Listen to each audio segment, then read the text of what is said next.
নমস্কার ছাত্রছাত্রীরা, মাধ্যমিক 2027-এর জন্য লক্ষ্য রেখে মাধ্যমিকের দ্বিতীয় সেমিস্টার পরীক্ষার জন্য অতি গুরুত্বপূর্ণ সাজেশন প্রশ্ন নিয়ে আমরা ইতিমধ্যে আলোচনা করেছি। যেখানে চতুর্থ, পঞ্চম এবং ষষ্ঠ অধ্যায়ের 2, 4, 8-এর প্রশ্নগুলো নিয়ে আলোচনা করে দিয়েছি এবং তোমাদেরকে উত্তরের পিডিএফ তোমরা যদি পারচেস করতে চাও সেই উত্তরগুলো কেমন হবে, কেমন কোয়ালিটির উত্তর হবে সেটাও তোমাদের দেখিয়ে দিয়েছি। আজকে আমরা এই ভিডিওতে এই 4 অধ্যায়ে গুরুত্বপূর্ণ শর্ট কোশ্চেন, যেগুলো টেক্সট বই ভিত্তিক শর্ট কোশ্চেন, কোনো আলাদা কোনো বই থেকে নয়, একদম টেক্সট বই খুঁটিয়ে খুঁটিয়ে শর্ট কোশ্চেনগুলো তৈরি করা হয়েছে এবং একদম টু দ্য পয়েন্ট অ্যান্সার আর একদম তোমার এক্সাম ওরিয়েন্টেড।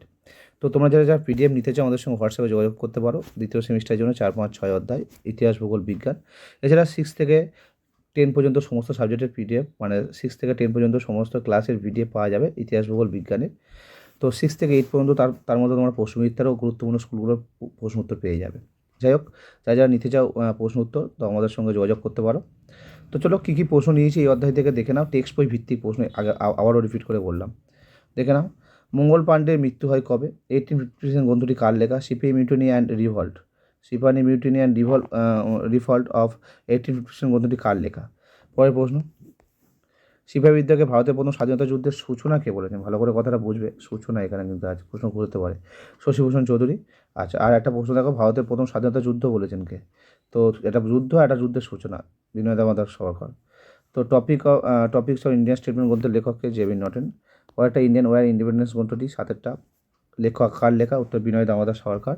পরের প্রশ্ন, ব্রিটিশ পার্লামেন্টে মহাবিদ্রোহকে কে জাতীয় বিদ্রোহ বলেছেন? টরিডলের নেতা ডিসরেলি। পরেরটা, সিপাহী বিদ্রোহের সময় কাকে ভারতের সম্রাট বলে মেনে নেওয়া হয়? দ্বিতীয় বাহাদুর শাহকে। পরের প্রশ্ন, মহারানীর ঘোষণাপত্র অনুযায়ী ভারতের প্রথম রাজপ্রতিনিধি কে ছিলেন? আচ্ছা, ভাইসরয় যাকে বলা যায়, অ্যাকচুয়ালি রাজপ্রতিনিধি ভাইসরয়। আচ্ছা, লর্ড ক্যানিং। ভারত সভার কার্যক্রমে যুক্ত ছিলেন সুরেন্দ্রনাথ বন্দ্যোপাধ্যায়। ল্যান্ড হোল্ডার সোসাইটির সঙ্গে যুক্ত ছিলেন কে? রাধাকান্ত দেব। রবীন্দ্রনাথ ঠাকুর গোড়া উপন্যাস কেন লিখেছেন? পরটা, ভারতের প্রথম রাজনৈতিক সভা কোনটি? ভারত মাতা চিত্রটি কে অঙ্কন করেন? হিন্দু মেলা প্রতিষ্ঠাতাকে? পরের প্রশ্ন, ভারত মাতা চিত্রটি কোন ঐতিহাসিক ঘটনার পটভূমিকায় রচিত হয়? ইস্ট ইন্ডিয়া কোম্পানির শাসনের অবসান ঘটে কবে? ভারত সভার প্রথম সভাপতি কে ছিলেন? বন্দে মাতরম সঙ্গীতটি কবে রচিত হয়? বর্তমান ভারত গ্রন্থটি কার লেখা? তো আমরা এই 20-21টা পদার্থ এই ভিডিওতে আলোচনা করলাম এবং প্রচুর শর্ট কোশ্চেন আছে, যেটা এই অধ্যায় থেকে লাইন বাই লাইন তুলে আমরা তৈরি করেছি, তোমাদেরকে দেখিয়ে দিচ্ছি।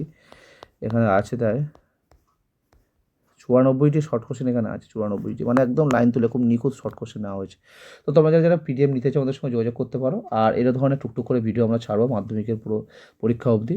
তো যারা যারা নতুনভাবে প্রিপারেশন নিচ্ছে, নতুন মাধ্যমিক দেবে 2027 সালে, তো তারা আমাদের সঙ্গে যোগ হতে পারো ফেসবুক ও ইউটিউব চ্যানেলে ফলো ও সাবস্ক্রাইব করে।